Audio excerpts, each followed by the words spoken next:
with TripleG. Brace yourself for the things you'll see, from comic books to toys and more, and all cartoons that we adore. Pop culture, flicks, and geeky stuff.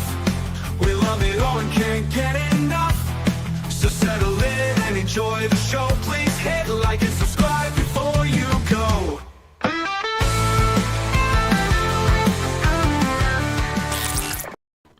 How's it hanging, YouTube? Peter here, your ginger Geordie Geek. Welcome back to the channel for what's going to be my regular Sunday show, I think, going forward. What we're going to do today, ladies and gents, is do some comic book reviews, talk a little bit about some vintage toys, show off what's on my shelf at the moment that I've not read yet, and then also look at a couple of pickups. So just a few bits and bobs to go over. Shouldn't take too long. But what I'm going to be doing from now on is a kind of a weekly kind of comic book review show, just talking about the kind of stuff that I enjoy reading. So before we crack on and get into that, let's just see who we've got. We've got Terry. Nice to see you, Terry. Looking forward to seeing you in a week's time, or at good old Thought Bubble. Well, it'll be a Sunday by now, so we should have been well and truly drunk by then. But yeah, looking forward to catching up with you, pal. Should be fun. We've got Sorrel. Hey ho, let's go, guys. Again, looking forward to seeing you on the Saturday. I believe you're coming, Sorrel. Is that right, mate? I think you're coming on the Saturday. So yeah, that's going to be good fun. Looking forward to that. We've got Andrew pumping out the funky green look here. Member for 4 months. Massive thank you, Andrew. Do appreciate it, pal. Do appreciate it. Yeah, nice to see you. And we've got Joshy Boy Toys. Literally before we've gone live, Joshy, I've been watching your Funko unboxing thing, and I can confidently tell you I haven't got a freaking clue what you unboxed. I don't know what either of those things are. The noodle pot thing, not a clue. Not a clue. But I'm sure they look very nice, and I'm pleased you liked them. We've got Canadian Survivalist, GG Bollocks. Thank you very much for joining, pal. I hope you're doing well. And we've got Cali Comics as well. Nice to see you, my friend. We've got Andy Comics, hang out there. How dare you? Please do go check out the show me and Andy did on Friday, Rusty Staples. One of my favourite shows, I have to say. Good to see you, Andy. Andy, you're more than welcome to come and talk about the kind of comics I'm about to talk about if you're into X-Men and Marvel and all that kind of stuff. Kind of guessing you probably won't be. But, you know, you'll soon see the kind of comics I've been reading, mate. Terry, drunk. Nobody mentioned anything about being drunk. You won't be not drunk at any point of the con, Terry. It's a fun couple of days. You are staying the Friday night, Terry, I think, aren't you? Friday night right the way through. Because yeah, going to be fun, going to be interesting. You're lucky I'm even watching you, swine. I know, Andy. Hold your water, Andy. Later on, we're going to be talking some nostalgia toys, and I thought, you know, let us know in the comments. Some of you will know who these guys are. Look at that vibrant green, lovely. So we're going to be chatting about those figures a little bit later on, and what I'm missing from them and what I need from them. So yeah, going to be chatting then. But ladies and gents, let's crack on. We are going to talk comic books. We've got some new slides, and I'll explain why at the end of the show. But like I say, we are going to be talking comic books. I've read an awful lot of stuff over the last 2 weeks. Going to start off with some Marvel, majority of which is shite. We're then going to talk DC, which is good, and then some variable independents from Image and Mad Cave and various other companies. So let's start off with some Marvel books. So currently the Marvel Mutantverse has got this kind of crossover event, the Age of Revelation, which is set 10 years in the future of the current timeline. A bit like when they did Age of Apocalypse, there are hundreds of different crossovers. It's spilled into lots of different books. There's a couple of main titles, and then there are kind of the spin-offs, as it were. I'm trying very hard to read everything and at least flick through most things. On Friday's show on Rusty Staples, we talked about the Undead Deadpool. I quite enjoyed that. But these ones today, not so sure. We've got Expatriate X-Men. Now, I think the problem with these big crossover events, and probably my my understanding of them is I've not read the regular X books for a long, long time. So this Expatriate X-Men is full of characters I haven't got a Scooby-Doo about. I don't recognise the vast majority of them other than Mystique and Colossus. And also Miss Marvel, who now, for whatever reason, is kind of wedded to the X-Men universe. She's become a fully fledged X-Men. This is an interesting book. This is basically a heist book where they're trying to save someone from a prisoner camp. And the kind of the twist here is that one of the characters, the one in the red helmet there, can twist time. So every time they fail, they jump back in time and have another go at the mission. It's a bit like that Tom Cruise movie. Was it Days of Tomorrow or Tomorrow's Edge or something? So they kind of do that for the entirety of the comic. And you see them ballsing it up, basically. A possum gets in the way at one point. Don't know why. And the character that they're trying to rescue dies. And then they jump back and save him and all that kind of stuff. At the end, there's a bit of hoo-ha where one of the main characters looks like they're doing something nefarious and we're not quite sure what yet. So, Miss Marvel, not a character that I particularly am drawn to. Would I read on with this one? No, probably not. I'm glad I gave it a little try, but it's not a one I'll read on, I'm afraid to say. We've then got X-Avengers. Now, this one appealed more because straight away I'm drawn to one of my favourite all-time X characters, good old Sam, Cannonball on the front there. This is basically, again, set in this X universe 10 years on, where some of the human characters, so some of the Avengers, have been mutated. So you can see there Shang-Chi is kind of a zombie type thing, I guess. Hawkeye has now got 4 arms. And poor old giant man, I think it's Hank Pym. I'm not sure if it's Hank or Scott in this, to be honest. But anyway, he's become this kind of weird thing that when he grows or shrinks, his body's dysmorphed all over the place. So he's screwed his powers up a little bit. Vision has got one of the technoviruses on him. You'll know technoviruses from things like Warlock from the New Mutants and stuff like that. This book was more interesting. I enjoyed the artwork in this. This starts off with basically them going to like an Avengers Memorial Day kind of thing, and they get a lot of abuse from the humans who are saying you're meant to be the Avengers, you're meant to save her, and they haven't. And then we suddenly get stuck into the middle of an invasion of the Kree attacking them. And it's, I don't know. It was all right. It was all right. This is really interesting to me, these two books. So on Rusty Staples on Friday, me and Andy talked a lot about some of the quality comic books that are out at the moment, like Escape and things like that from independent publishers. This is really the other side of the coin. This is Marvel doing what Marvel did 20 years ago, kind of by the numbers books for me. Now, that's not to say that there's not enjoyment in these books for people. Just for me, I'm not that drawn into these two particular issues. I'll probably pick up X-Avengers just because it's got some characters I enjoy in them, but I certainly don't think I'll be going back to Expatriate X-Men. Sticking with the X theme, we've got 2 more books. We've got Omega Kids and Laura Kinney Sabretooth. I'm going to start with Sabretooth. This is issue number 2 of that run. Laura has basically set our son into the care of Honey Badger, I believe she's called, and Daken, Wolverine's son, and she's asked them to basically get her son off Earth and to the moon where mutants are hiding with Apocalypse.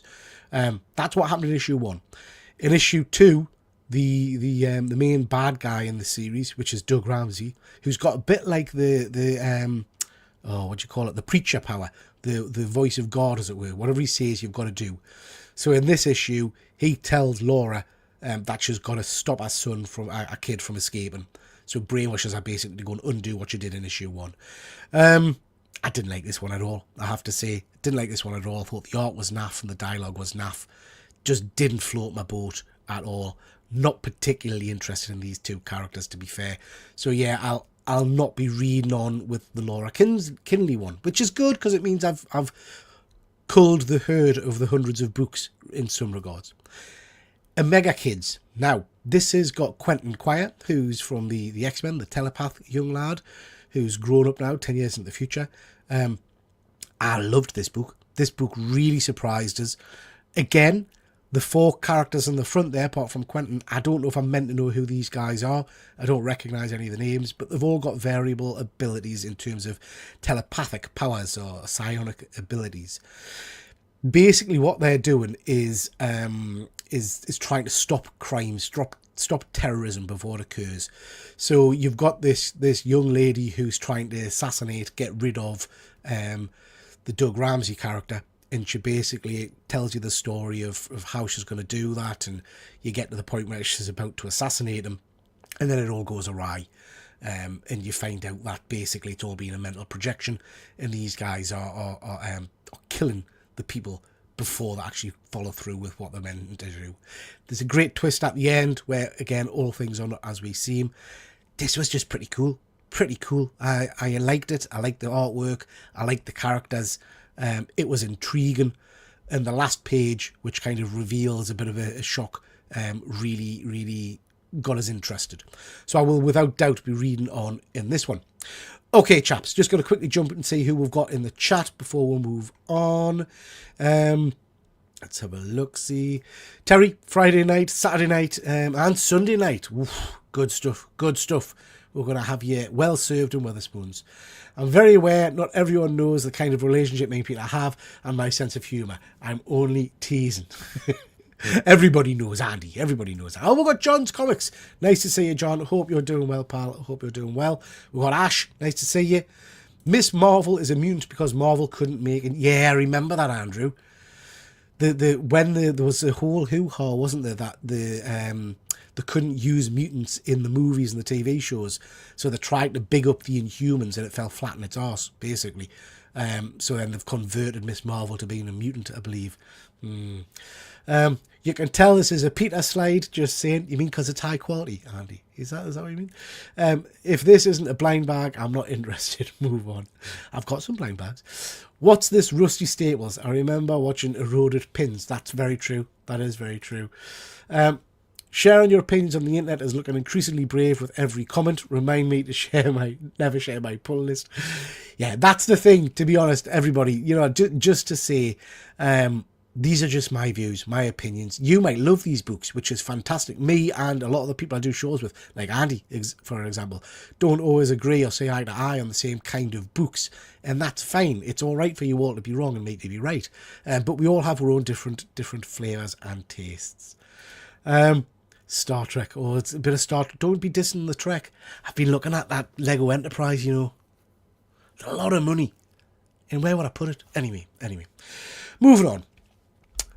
Rounding up the Age of Revelation X-Men books, we've got one of the main titles, really, which is Amazing X-Men. This is friggin' great. I'm loving this series. This is probably the line to read, guys, if you want to dabble in the X-Men. This is the book that's got Cyclops and the Beast, who've been time shunted from our time up into 10 years into the future. This particular issue has got a really cool battle with the Dark Child, who used to be Magic, where Cyclops and her have got to face off, basically, and wound each other with truths.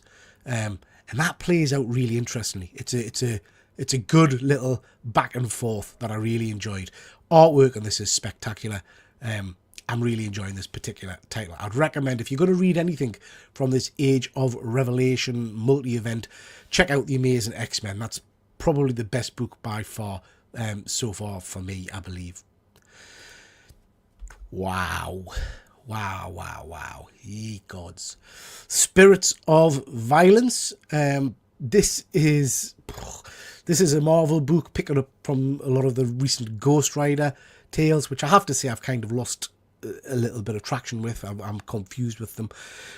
The Spirit of Violence is another kind of spirit demon creature that's going around causing mayhem, and in this book, the Spirits of Vengeance, which is all the various Ghost Riders and all those kind of characters, are going to team up basically to fight off this Spirit of Violence.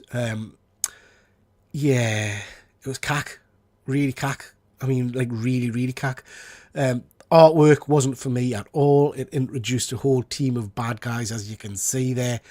The story was just awful. The writing was awful. Like I say, this might be for you, but absolutely wasn't for me. And the thing that irritated us a little bit about this, and I've said this before, it's a bit like Venom and some of those other characters. It feels like everybody's a bloody Ghost Rider now. So much so that on the second or third page, you have to get this character here explaining all the different spirits of vengeance that are knocking around in the Marvel Universe and who presumably are all going to pop up in this book. And there's like 7 of them or something. And it's like, does that make Ghost Rider unique anymore? It all just blends into one. There's a couple of pages for me where you've got 2 versions of Ghost Rider on the same page. Johnny Blaze and Danny Ketch. And I can't tell who's who. I haven't got a clue which one's which. They're all looking the same. They're all banging into things. And yeah, it was dog shit. Dog shit for me, this one, personally. Wouldn't recommend that one at all. Then we've got Imperial by Jonathan Hickman. This is issue 4. This is the conclusion of the miniseries, which is supposed to restart the kind of the cosmic universe in the Marvel Universe. Really enjoyed the first couple of issues. Artwork has been really quite nice. This issue dropped the ball a little bit. I'm conscious I'm sounding like a right miserable old git. This one dropped the ball a little bit for me. The artwork became quite... It's big battle scenes, basically. But it became quite disjointed. Like, I couldn't quite figure out what was happening and who was going on. Like, there's one bit where two of the Ronins, so the guys in the green with the hammers there, well, one guy and one lady, attack the Super Skrull. And on one page, the Super Skrull uses his Human Torch powers and literally sets her on fire. And you see her scream in agony and kind of fly backwards. And then literally the next panel, she's standing totally unharmed, fighting him still. It was like, I don't understand what's happening here. Have I missed a page? Has another character jumped in from off panel or something? It just didn't seem to flow very well. The conclusion of this miniseries doesn't live up to the first 2 issues, in my humble opinion. It has reset, shall we say, the cosmic universe. We're now back to a kind of a cohesive cosmic pantheon of the Kree and the Skrulls and the Inhumans, Black Bolt, and all that kind of stuff. And from this series, we're getting spin-offs of Nova, which I'm always pleased to see because I love me a bit of Nova. And we're getting Planet She-Hulk and Imperial, I believe, and some other things, Imperial Gods or something, I think, and a whole host of other books. So, for me, slight disappointment to the end of the series, but overall, it's been a decent little read. And if it sets up the cosmic universe again, I'm happy with that. Let's just see what the chat are saying. Andy's chatting with Andrew about Star Trek and Star Wars. Andy, I don't mind other people's opinions. They're all just incorrect. I promised myself I wouldn't talk about that space franchise, but the Lego Enterprise is cack for the price. Take it from someone with over 600 starships in the house. Yeah, I've been looking at it, Andrew, and it's 350 quid. But I probably would rather spend that kind of money on a proper nice Enterprise, you know? Yeah, I don't know. Andy, it's all about the minifigs. I'll buy it, take the minifigs, and melt down the rest. Interestingly, Andy, I was checking out the prices on eBay, and there's loads of the ship up for sale, and they all say, or a lot of them say, minifigs not included. So I would imagine, like you say, people are going for those minifigs, aren't they? Yeah, didn't enjoy it either, Peter. Yeah, it just didn't work, did it, mate? Didn't work. Need Imperial to be good because that missing Marvel Cosmic fix. Sadly for me, Andrew, like I say, the end of it dropped the ball a little bit. But I think it's going to spin on to good stuff. Hope the Chaos stuff is going on DC this Christmas isn't as confusing.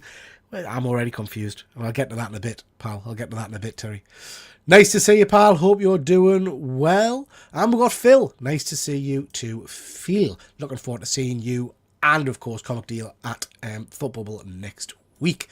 Andrew, which Enterprise? D. Always D. That's my Enterprise. I've got a Voyager downstairs, but D's my Enterprise. Okay. Sticking with Marvel, we've got Alien versus Captain America set during World War II. This tells the story of basically Hydra working for Baron von Strucker, trying to find a weapon to give to the Red Skull so he can win World War II. And you get this narrative of them the head to the home of the Inhumans. This is out of continuity, I believe, but they head to the home of the Inhumans, and they find that all the Inhumans are being wiped out. Basically, all the Inhumans have been killed, and in a locked kind of chamber, you've got all of these face huggers.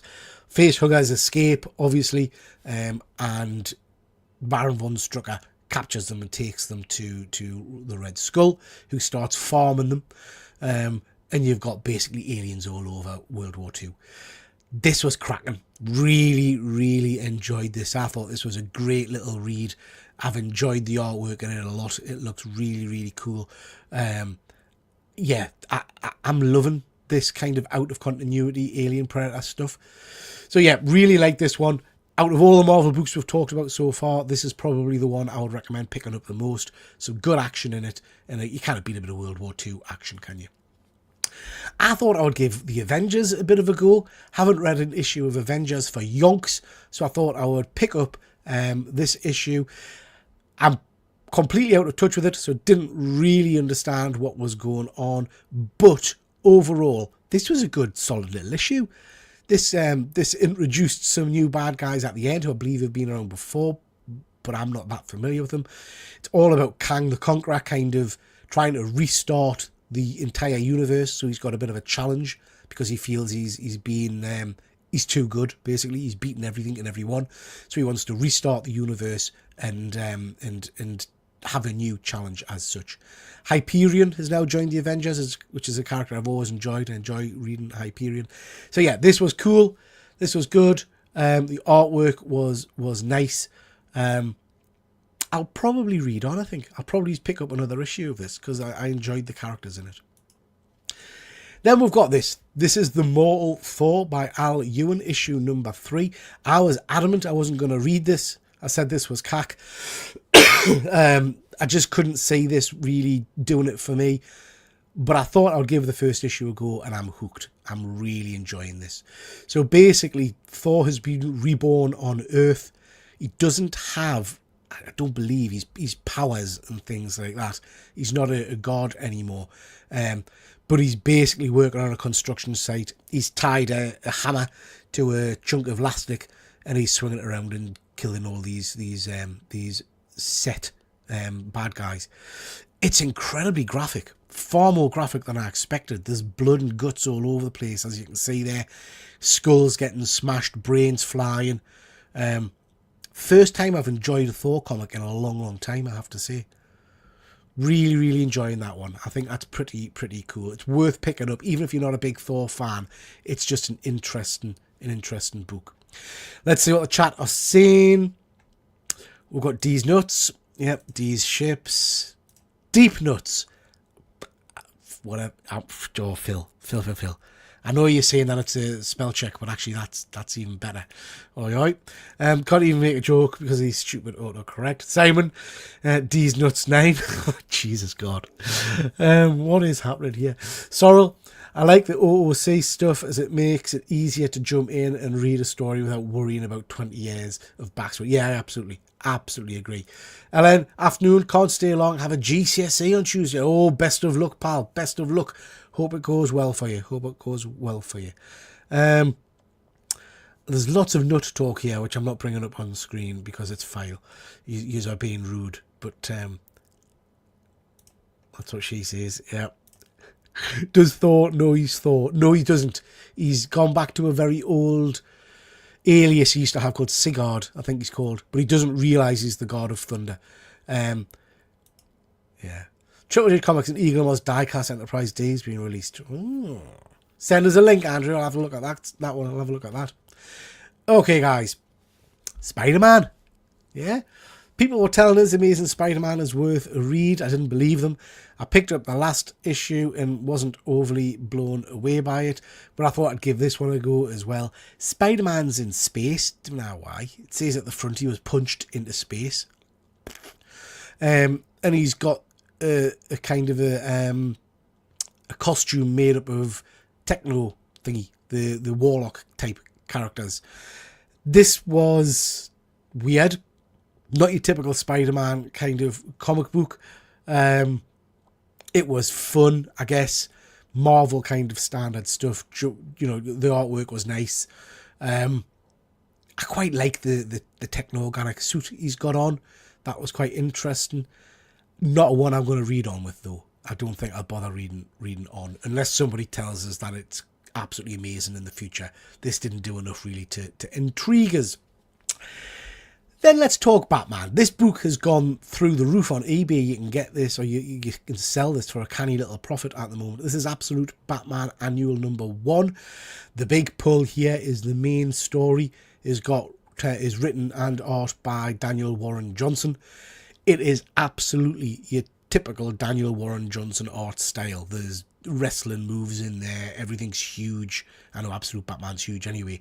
And all kinds of stuff like that. This is a story basically of Batman. It makes no sense. Just starting off there, it makes no sense. And I can't work out where in continuity this is. But anyway, Batman pops to the countryside as Bruce Wayne with no disguise or anything to buy a load of guns and weapons from some kind of yokel kind of bloke. As he's going through, driving through, he spots a kind of an encampment of people who've been displaced. And he basically walks into a load of racists who've decided they're going to get rid of this encampment kind of thing. So Batman does his Batman thing. You'll have seen that very prominent image going around Instagram of him breaking someone's arm who's doing a Nazi salute. Yeah, it's an interesting first kind of tale. It's typical Daniel Warren Johnson. Absolutely get the narrative of what they're trying to say in this. Very applicable for today's world, I think. I didn't have that much fun with it, I have to be honest. It was all right. It was okay, but it didn't blow us away. Whereas the second tale in the book here, which is about these Black Skull kind of guys breaking into a house, and one of the people who's doing the break-in is basically the son of the guy who owns the house. I really enjoyed that one. I thought the art style was much better. I thought the conclusion was nice and quite heartfelt, of the dad basically knowing that his son's doing him wrong but still sacrificing himself for his son. I thought that was quite nice. So I enjoyed that tale. The last tale, haven't got a freaking clue what it's about. So there's been lots of stuff online of people saying, oh, did you understand what the message was? Nah, did I shite? Haven't got a clue. It's 2 or 3 pages talking about bats and how bats don't like to be alone or something like that. I don't know. I'm not sure if I'm supposed to realise that one of the characters that's in it is going to be Robin or something like that. I just didn't know. It didn't make any sense to me. So yeah. So I can't quite understand why this book has gone through the roof. Can't quite understand why people are clamouring for it. It's okay. The second tale for me is the better of the 3. And then we've got Night Fight. This is part of the DC Knockout event. In DC Knockout issue number 1, the Joker harpoons Batman and he dies, but he doesn't. He gets better.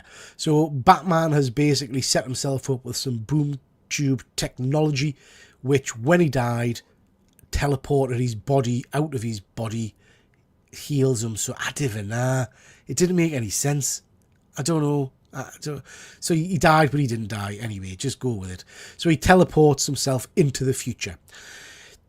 And in this future, basically, Batman is popping himself in the Lazarus pit because he can't stand the thought of his never-ending battle ending.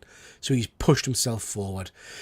This issue picks up with basically the Batman of that time period, which is Dick Grayson, facing off with him. He's very, very angry. He calls him the Batman who's fallen or something like that. And they get into a fight, a fisticuffs, and at the end it's revealed that Batman has killed all of the other Robins because they were trying to take over from him and he couldn't stand it.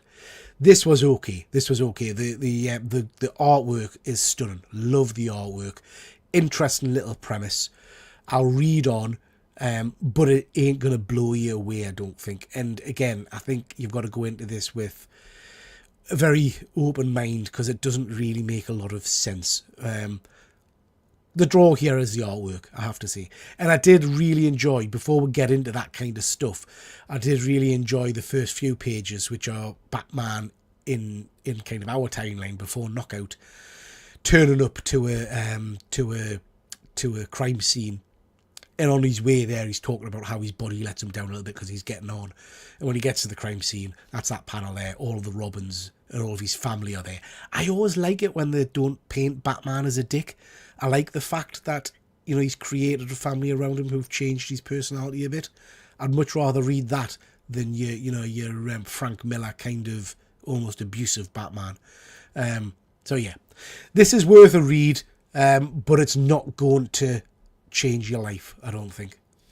Okay, let's try and catch up with the chat. Where did we get to? Ellen, what have I joined into? It's crazy, mate. It's crazy. The art is nice. Why does the God of Thunder go to his GP? Because he's a little... Oh, God. That's actually really good. That's actually really good. I like that. I'm going to write that down. I'll use it. Why did Thor lose his lightning powers? Because his father grounded. Jesus, God.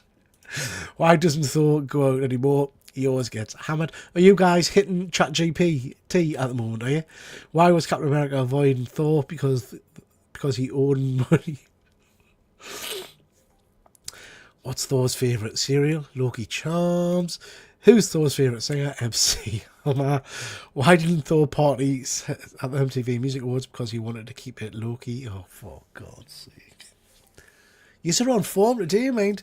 Some say Thor's dad is pretty interesting. I think he's pretty ordinary. Bum. Thor's sister is hella hot.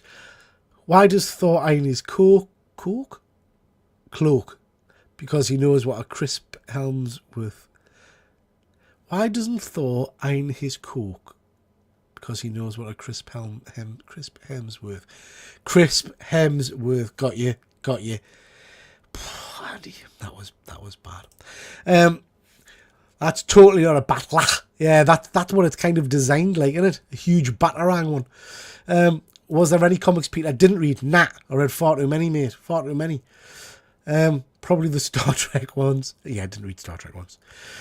Good ones, apparently. That is true. I'm getting to some good ones. With all the characters appearing on this, Andrew Worf may turn. That'll be interesting. If Paramount buy Warner Brothers, I'm okay with that. Lucky the copyrights have expired on these jokes.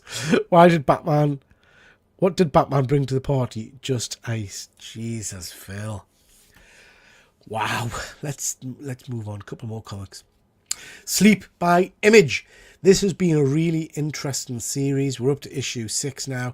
I've talked about this one a lot, guys. If you've not been reading this, it's a really interesting concept for a comic book. Basically, all of the action and the monster and the creature and stuff happens outside of the book. We don't get to see it. So it's called Sleep because each issue starts when he's woken up and sees the aftermath of what's happened the night before, and each issue ends where he goes to sleep. So the premise is that this character's turning into some kind of creature, some kind of monster when he's asleep, and we're not seeing the panels of what it's doing. What we're just seeing in the comic is the aftermath, the destruction. It's been really, really good. This is a one I will definitely be buying as a trade paperback. I think it's only 8 issues or something like that. I think this is a cracking little read. I'm still confused though. I'm issue 6 in. I'm not really sure what's going on. The end of this is even more confusing because after the book ends, you get an extra little couple of pages, which is a time jump into the future where he's in an asylum. So yeah, it's just very intriguing. The artwork is beautiful. It's got this really interesting use of colours with really only the reds being shown on the page. So yeah, really enjoying that one. I think that's very cool. This is got to be contender of Book of the Year for me. This is Assorted Crisis Events. I know my pal Efren Passpoint Comics mentioned the other day that he struggled with this. I absolutely love this series. I think this is one of the best things going. This issue again absolutely knocks my socks off. The premise of this entire series is that time is broken, so time's gone haywire. So each issue's talking about some different effect of that. This issue is basically about a lady who's living with a husband, and he's got retrograde temporal diminishment, which basically means he can just jump. His entire body, his entire personality just shifts constantly. So 1 minute she's talking to her husband, who's 40, 50-year-old. The next minute he's a 6-year-old kid. The next minute he's a 90-year-old old man, and just constantly flicking like that. And it's a comic book. It's sci-fi and all the rest of it.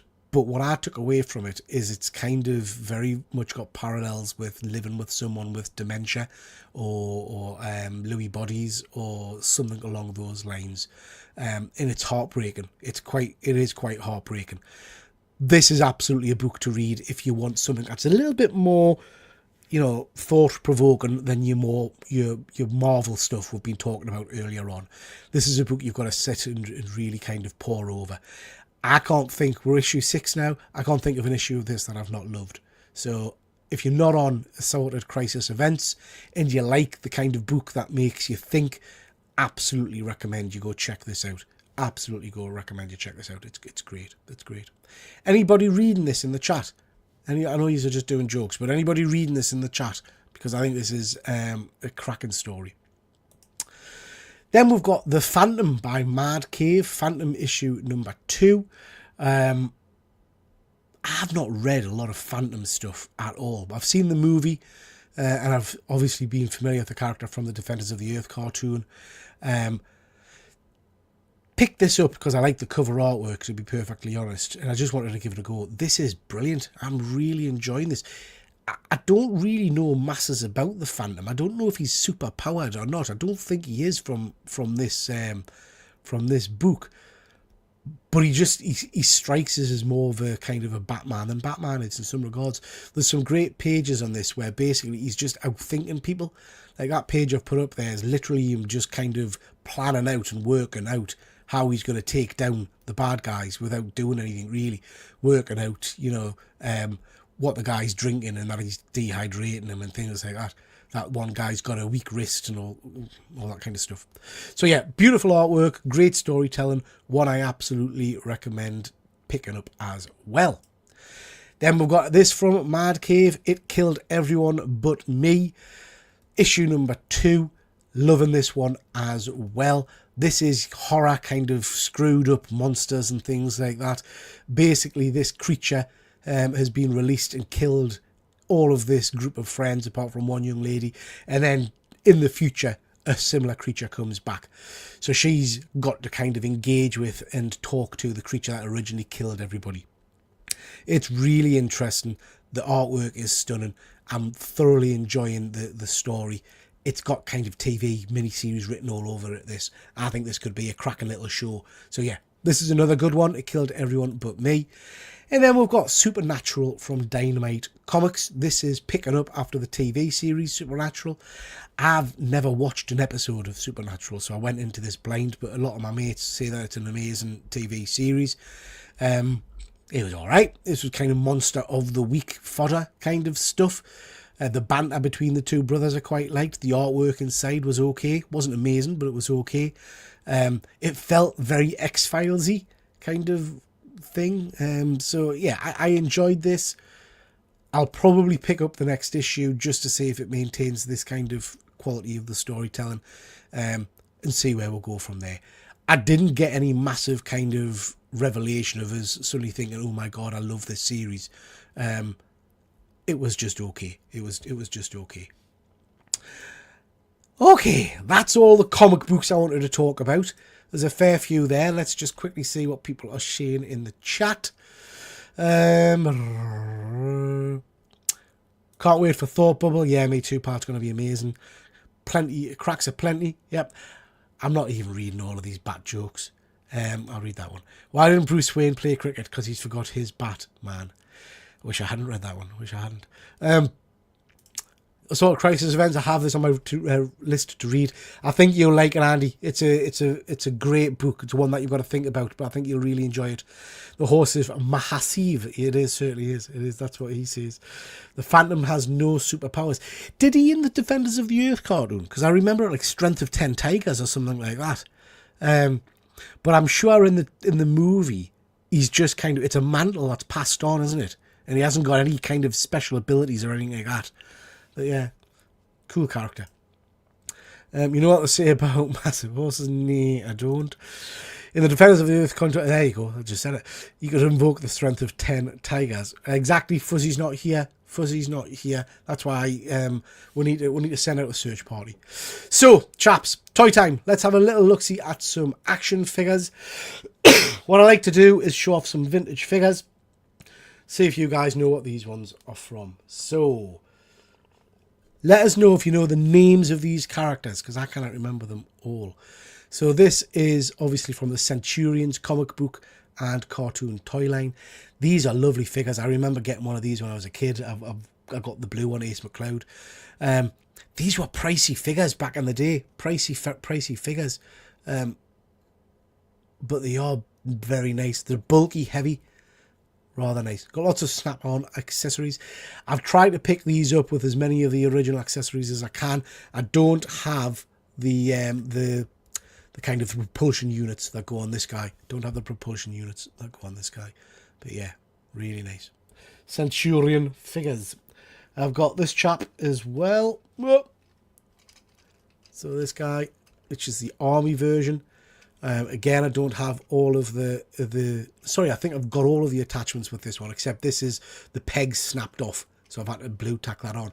And this one, my copy of him, as you can see, some little bastard has gnawed his fingers off. So he's missing his digits. Look at him, bless him. So I will be buying another one at some point to replace that arm. But yeah, love him. So I'm always on the lookout for Centurions, guys, and for the ones I haven't got or bits I've missing.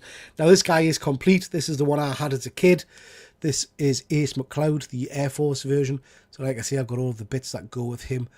It's one of my favourite figures. They did some follow-ons to these with like extension packs and additional add-ons and all that kind of stuff that you can get.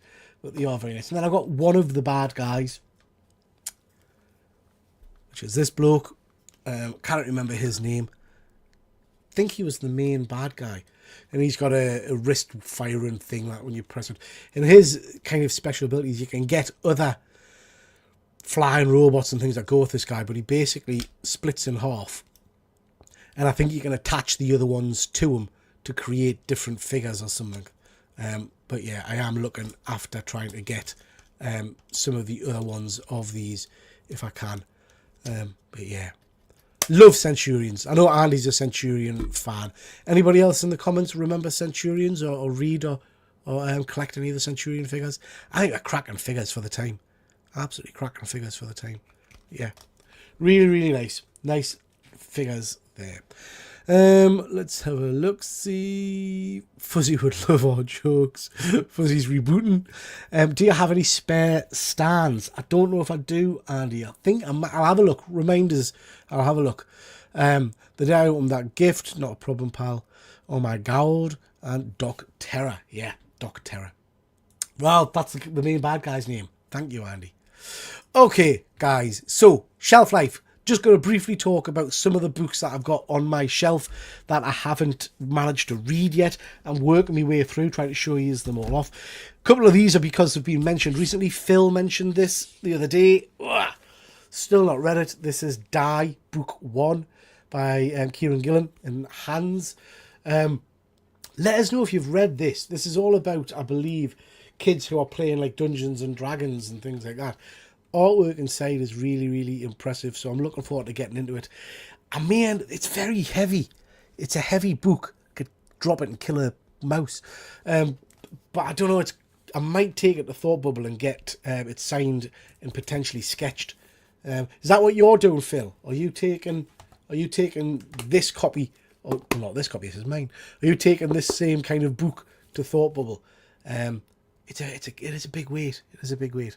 I hadn't appreciated until Phil mentioned it the other night that Hans was going to be at Thought Bubble. So I might see if I can get him to do as a little sketch or something inside it. So yeah, let us know if you've read Die. That's a beast. I really like these ones. I've got a few of these. I've read the first two, I think. This is the Reckless series by Ed Brubaker and Sean Phillips. This is Friend of the Devil. I've read a couple of these and they are very, very good. So I've got 3 or 4 of them still to read. Great artwork, kind of like a crime noir kind of stuff, which isn't usually my cup of tea, but I got into this after reading, it was the one the Nerd Herd got into. What was it? Where the guy thought Killer Be Killed, I think it was called. So I got into kind of the crime kind of books, and then picked these up. And I've been enjoying them. I have been enjoying them. Artwork is really, really nice. I like the main characters in it. I'm surprised this hasn't been made into some kind of TV show or something like that. There are about 6 or 7 of them, I think, in the Reckless series now. I think I've got 4, maybe 3 or 4, I don't know.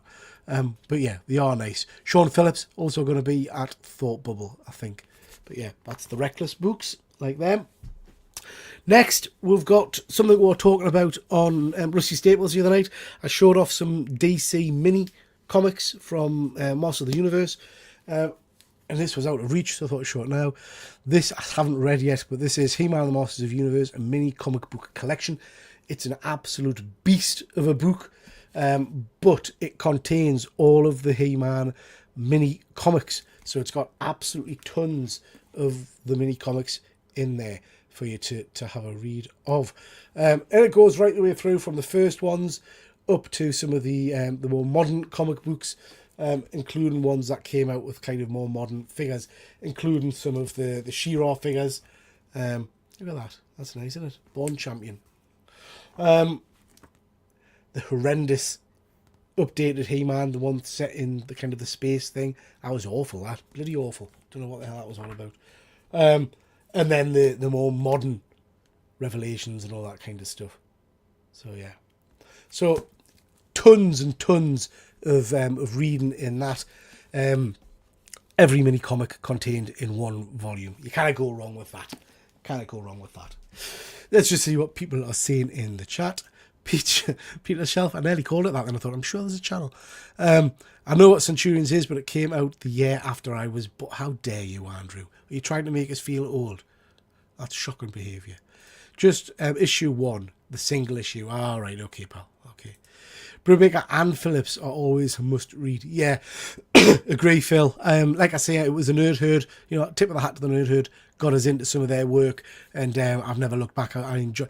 Very different to what I would normally read, because I am predominantly a superhero / horror stuff. True crime and things like that's never really been my wheelhouse. But yeah, I absolutely loved that. So really enjoyed it. Andy, I might need to get this. Andy, it's a reasonable price, considering the size of it. I can't remember how much I paid for it, but from memory, I got this very cheap off eBay, like 20 quid, I want to say. I don't think it's not a pricey book, and you get all kinds, like you say, tons and tons of stuff. So yeah, love it. I'm going to show something else nostalgia based in a second that I'm just getting through the post that kind of goes as a companion. Only grump, because you know what I'm like. I do like to moan. My only grump is I'm collecting a lot of these nostalgia based books, but they all seem to be different bloody sizes, and I cannot work out why. So I've ordered the Transformers one, which was an omnibus, which is bigger than this. This is kind of like a shorter one, and the one I'm going to show you in a moment is oversized. So there's no consistency, which is frustrating. What's a Nerd Herd? Yeah. Dang it, Pete, making me wake up early. Nice to see you, Efren. I hope you're doing well, pal. Tried finding an age-appropriate Geordie Comics YouTuber, but nothing came up. Okay, right, guys. Next, show off. Just going to quickly show you some bits and bobs that I've got. Showed these the other night, but I want to show them again as a big kind of tip of the hat to the incredibly talented Kevin Wells. I've got some stuff through from Kickstarter that I ordered from Kev. So first off, The Weeping Blade, which is his mini comic. I'm going to send this out as one of my giveaways to people. Cracking little story. I got a load of stickers and bits and bobs. Got the trade dress of his Sayonara Samarita, I can't speak, which is his new comic, so cannot wait to read it. I also got the Virgin cover. Love that cover. Very cool. I also got this cover, which I think is spectacular. That's a beaut. Absolute beaut. Really love that one. I got 2 art prints from Kev. which I love. And then as part of this campaign, the Madman was doing sketches for like pennies. I've got a Thor from him, so I asked him to do as a Beta Ray Bill. So he sent us that. Absolutely love that. The colours just jump out. Absolutely pops. It's an absolute stunner. So please do hit Kev up on Instagram. I'll pop his Instagram handle. If someone can put it in the chat, or I'll put it in the description of this video for you to have a look. He does commissions for practically nothing, and he's an incredible artist. So, other thing I've picked up just to show off. This just came yesterday. I hummed and hawed, not Kickstarter. It wasn't Kickstarter. It was something else, another kind of Kickstarter type thing. I hummed and hawed for ages when they were doing a Dynamite reprint of all of the original Thundercat comic books. So the ones that I collected as a kid in large format and that were in the Marvel comic books. Kind of went backwards and forwards on it. Decided not to go for it because what the hell am I going to do with it? So I decided not to get it. And then they chucked in an additional kind of perk for people that would get it, which was two limited Mark Spears Virgin comic books of a slightly different colour or something to the ones that were produced for the direct market. So that kind of sealed the deal for us. I had to jump on, so I've bought this collection. So the books you get are these. It's just me. Does that look like Mel Gibson? You know what I mean? Bit of a Mel Gibson look going on. Anyway, we've got Lion-O there and Lord of the Thundercats. Like I say, these are meant to be exclusives. I think this cover was done for the main comic book, but in a slightly different colour or something. I don't know. But these are the Mark Spears exclusive ones you get with these. So that's that. Got the Mum-Ra. The Mum-Ra for me is the far better of the two. I'm not keen on the Lion-O, but I think the Mum-Ra looks spectacular and I love those colours. So yeah, really, really nice Mum-Ra book. Like that one a lot. You then got some stretch goal type things, which were these little art cards, which are all right. Not exciting. But the main thing, and I will do a video on this at some point, is this. It's the oversized copy hardback of the Thundercats Classic Years collection. So this is all of the original Thundercat comic books. The pages made bigger. Is that very good English? Pages made bigger. Yeah, just really, really nice. And these are the comics that I remember reading as a kid that absolutely got me into Thundercats. So just beautiful. I've ordered the Transformers collection as well. Didn't get the G.I. Joe one, so I might have to try and pick the G.I. Joe one up. But this is beautiful. Like I say, I will do a video on it and show it off at some point.